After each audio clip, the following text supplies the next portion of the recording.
Okay guys, this is a story time while I clean my Kolinsky brushes. So, as I clean the brushes, I'm going to tell you something that happened to me in a townhouse that I lived in back in 2011. It was a very, very old townhouse complex, and I lived there with my ex-husband and my two eldest daughters. And at that time, there was, like I said, it was a two-bedroom, so one room was larger than the other upstairs, and it had a full basement.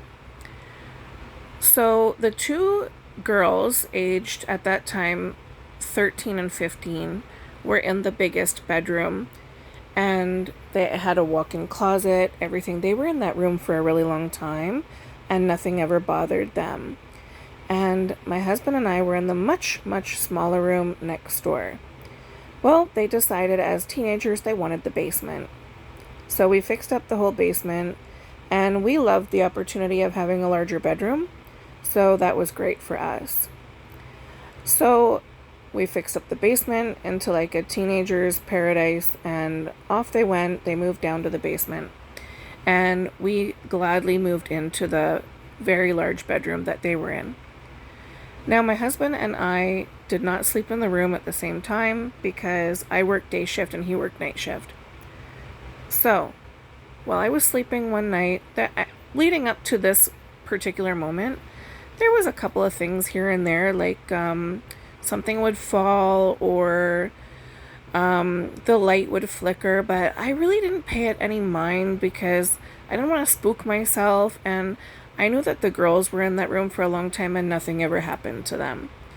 So, one night I'm laying in bed, and I was a stomach sleeper at the time, and my feet were hanging off the end of the mattress. And in the middle of the night, I woke up. I was a light sleeper. I always was. I woke up to what felt like a grown man sticking his kneecap into the arch of my foot. And I woke up and I looked down very quickly because I thought that it was my ex-husband that came home, something. There was nothing there.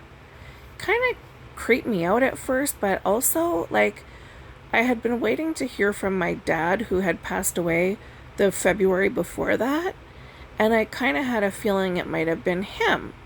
So there was this strange, I don't know, like I wasn't scared. I was kind of like, wow, maybe that's my dad. And I went back to sleep because honestly, I had to work the next day. What are you going to do? What happened next terrified me, and I'll never forget it.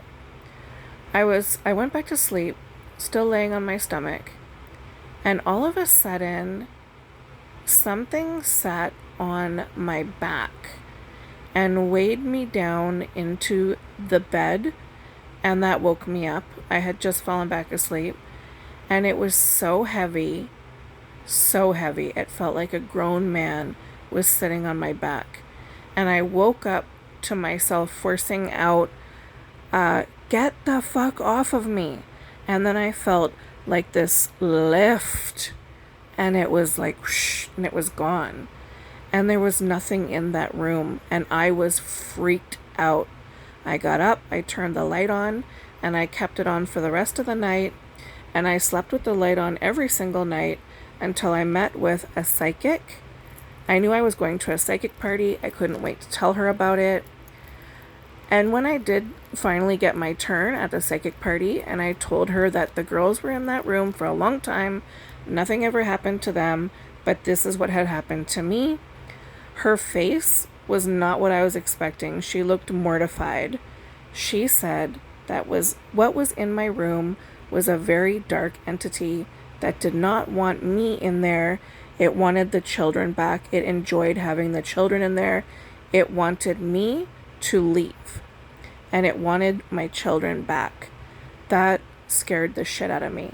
So what I had to do for the rest of the time that I lived there was every night before I went to bed, I had to do a ritual that she told me to do, which was sit up tall in the middle of my bed and sprinkle blessed salt around the perimeter of my bed and say very firm and loud, "This is my bed. You are not allowed on my bed, and you are not allowed to fucking touch me."